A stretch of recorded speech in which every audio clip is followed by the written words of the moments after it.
Hi everyone, these are the 6.1 notes for calculus called areas between curves. Areas between curves means when you are given two curves. For example, this one and this one, just for example. So f of x and g of x. This would be the area that's enclosed between the two curves, and we're going to be finding that shaded region, for example.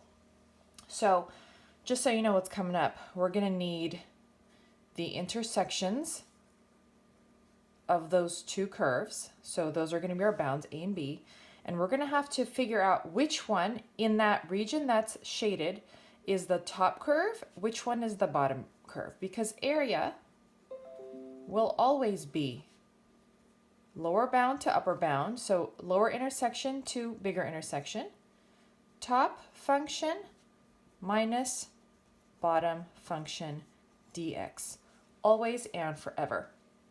Now, in this case, it would be g minus f, so it would be g of x minus f of x. Sometimes we'll have two curves that might look like this. Okay, and if you're finding the area between them, this is what we're talking about. So we would be finding the shaded region right here, the area of the shaded region here.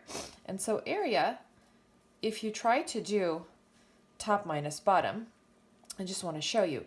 For example, if I'm over here and I draw, if I point to a curve, this one, okay, and I go straight down to this one, top minus bottom, that's the same curve. So top minus bottom won't work, okay, because if I do top minus bottom, I'm taking a curve and subtracting it by itself. So actually for curves, certain situations, you'll be subtracting this way. You'll be doing right minus left, and I'm going to do examples so you know, and it'll be a dy problem, and then your lower and upper bounds are still going to be the intersections, but this time they're going to be in the y direction, y to y instead of x to x. Now, before I move on and do some examples, I can still draw a rectangle inside of this region. We are still adding up rectangles. Just like we were doing Riemann sums with areas against the x-axis, for example, bounded by the x-axis, now these rectangles are bounded by two curves. And so top function minus bottom function is the height of each rectangle, and dx is still the width, just like we've always been doing. Okay, same thing here. So let's do example 1.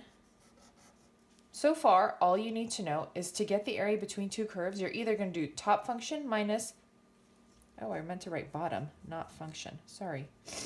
Top minus bottom function, top minus bottom, or right minus left. Those are the two scenarios for finding the area between two curves. It just depends how the curves are situated. So it's going to be really important for us to visualize those curves. So for example, find the area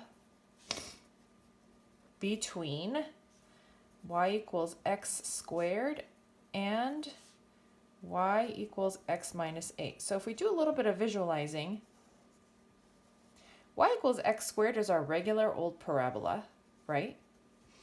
And y equals x minus 8 is just a line that's been moved down 8. Just like that. And I want to go from -1 to 3. Well, here's -1. Here's 3, let's say. If I draw my vertical lines down from curve to curve, the space that I'm talking about is right here. We're going to find the area of that blue shaded region. So area is going to be, these are my bounds, -1 to 3. It's going to be top minus bottom dx. Okay, So that's -1 to 3. The top curve is x squared minus the bottom curve is x minus 8. This is x minus 8. This was x squared. So in parentheses, x minus 8 dx. Always top minus bottom. And it doesn't matter if one of the curves is in the negative region underneath the x-axis or if both are underneath the x-axis. It doesn't matter. Top minus bottom will always work. It takes care of that negative situation. Now, then you do your antiderivative work. So -1 to 3, this is going to be x cubed minus x plus 8 dx. Then you antiderive and you get, why am I making all these typos? I just realized this is x squared, not x cubed. This is x squared. I apologize. Parabola minus line, just like that. And you get x cubed over 3 minus x squared over 2 plus 8x.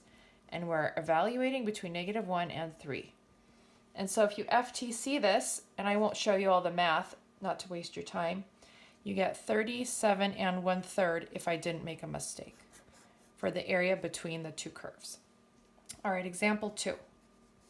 What if you have this one? Find the area between y equals sine x and y equals cosine x from 0 to pi. So let's visualize that. Visualize that, please. First of all, the sine function looks like this, where this is pi, this is 2 pi, right? This is sine. The cosine function actually looks like this. Okay, so this one is cosine. And so if I'm asking you to find the area between the curves, between the two curves, from 0 to pi, we actually don't need this part at all. What are we talking about? We are not talking about this little triangular region, because the description of that region would be the area bounded by sine x, cosine x, and the x-axis. That's not what we're saying. We're saying the area between them. So this one and actually this one is what we are talking about. We want that total area. And so area will be integral. Now I'm going to star this problem because it's supposed to be top minus bottom. But you'll notice that in this region, in this smaller shaded region, cosine x is the top curve, sine x is the bottom curve. But then when you get to this larger shaded region, sine x is the top one, cosine x is the bottom one. So guess what? You're going to have two integrals that you have to add up, because they switch top and bottom, and it has to always say top minus bottom. And so the first integral, the top minus bottom, this one, the smaller shaded region, will be, this is cosine x minus sine x dx. But what are the bounds? We know that the lower bound is 0, but where do sine x and cosine x intersect? So it is your job to figure out where sine x and cosine x intersect. And we know that that is pi over 4. So pi over 4, because they both equal rad 2 over 2. Plus the second integral, this will be pi over 4 all the way to the end, which is pi. So pi over 4 to pi, except this one will not say cosine x minus sine x. It'll say top, which is sine, minus cosine, which is the bottom. And so I'm not going to sit here and do this antiderivative work for you, but you would antiderivative both. You would FTC the first one, and then you would antiderivative the second one. You would FTC it between pi and 4 and pi. You would add up the answers and get the final answer. Okay, moving on. Let's do another example. Let's see. Example 3. Find the area between y equals x cubed and y equals x. And I'm not going to give you the bounds, so you have to find where those two curves intersect. So let's visualize here. So y equals x cubed actually looks like this, right? It looks like that. And y equals x looks like that. So we are asked to find that and that added together. Those would qualify as the area between those two curves. All right. So I think we can see that they're going to do a little switcheroo where one is the top at first and then it becomes the bottom, right? So our setup will go from something to, this is obviously 0, okay? Now where do x cubed and x intersect? How do you find where two curves intersect? You set them equal to each other, okay? So when you set them equal to each other, you do a little bit of, sorry, that's x. So many typos today. You set x cubed equal to x, and then you can bring over the x and factor out an x. And so you will see when it's completely factored, you have 3 intersections, 0, -1, and 1. That's the -1, and that's the 1, and that's the 0 in the middle. So this first integral will go from -1 to 0, top minus bottom. So it's the x cubed minus the x dx plus integral. The second one will go from 0 to 1. Top is the straight line, which is x, minus the curve, which is x cubed dx. And so you can do the math for both of these and add them. Or you can realize, oh, this shape is identical to this shape. They are equal regions. So instead of doing the algebra for 2 integrals, I can do just one of them. Pick one, either this one or this one, it doesn't matter. Maybe I'll just pick this one. Do one of them and multiply by 2. If you have some congruent shapes, which in this case we do. And so when you do that, whether you do this integral plus this integral and you do the algebra, you FTC, or you do this one multiplied by 2, your final answer is 1/2. This shape, this area plus this area is 1/2 total. And it's area, the word area, not net change, but area. When you do top minus bottom or right minus left, you no longer have net change, you have space, physical space, which is area. Okay, total area. All right, now, example 4, which is actually my last one. What if you have these two curves, x equals y squared and x equals -y squared plus 4. So if you graph, these are sideways parabolas. This first one looks like this. It opens to the right. The second one is a sideways parabola, but it's negative, so it opens to, this way, to the left, and it's over here at 4. So it looks like this. Okay.